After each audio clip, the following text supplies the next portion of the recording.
Coding cough syrup से उत्तर प्रदेश के अंदर कोई मौत नहीं हुई है।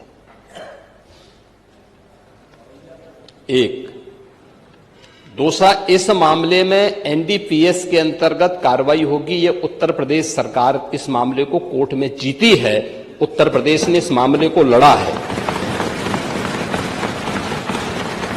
तीसरा, उत्तर प्रदेश में इसका जो सबसे बड़ा होलसेलर, जो बड़े होलसेलर हैं, जिसको सबसे पहले एसटीएफ ने पकड़ा था 2016 में, उसको लाइसेंस समाजवादी पार्टी ने जारी किया था।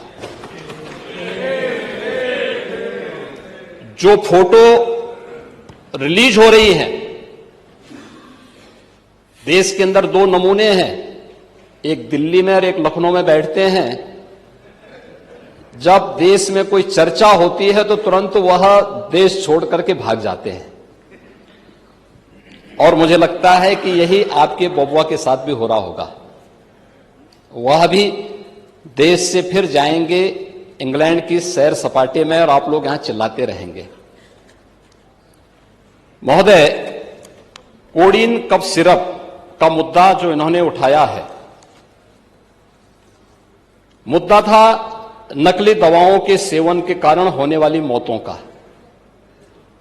और उसके बारे में हमने पहले ही बताया है कि नकली दवा के कारण होने वाली मौत के प्रकरण की कोई भी बात अभी तक शासन के संज्ञान में नहीं आई है, और समय समय पर एफएसडीए विभाग इसको लेकर के छापेमारी करती है, कार्रवाई करती है।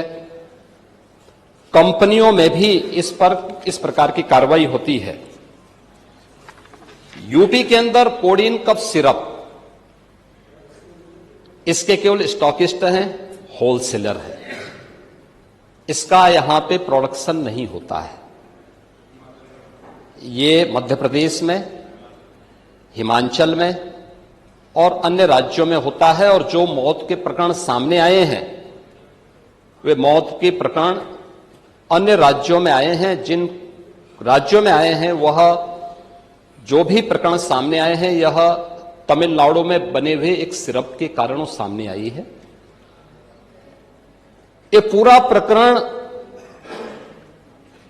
इलीगल, यानी इसमें एडिटेशन का भी नहीं है, यह इलीगल डाइवर्जन का है। इस डाइवर्जन के माध्यम से इन होलसेलर ने, जिसमें सहारनपुर का भी है, गाजियाबाद का भी है, वाराणसी का भी है, लखनऊ का भी है और कानपुर का भी है, इन लोगों ने इसको उन देशों में पहुंचाया है, उन राज्यों में पहुंचाया है जहां मद्य निषेध है, लेकिन वहां पे नशे के आदी लोगों को इसको लेने की एक आदत सी है, तो वहां पर उसका दुरुपयोग किया गया है। जबकि बिना चिकित्सीय परामर्श के इसका सेवन नहीं हो सकता, खासतौर पर बच्चों के लिए। एडल्ट भी चिकित्सीय परामर्श से इसका सेवन करता है। कौन ऐसा व्यक्ति है जिसने कफ सिरप नहीं लिया? खांसी होती है, हर व्यक्ति लेता है, लेकिन चिकित्सीय परामर्श से उसमें लिखा जाता है।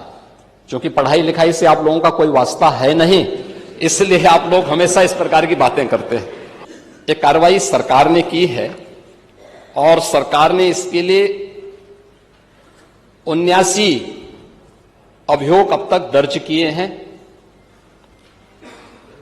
इसमें 225 अभियुक्तों को इसमें नामजद किया है। 78 अभियुक्त अब तक गिरफ्तार हुए हैं।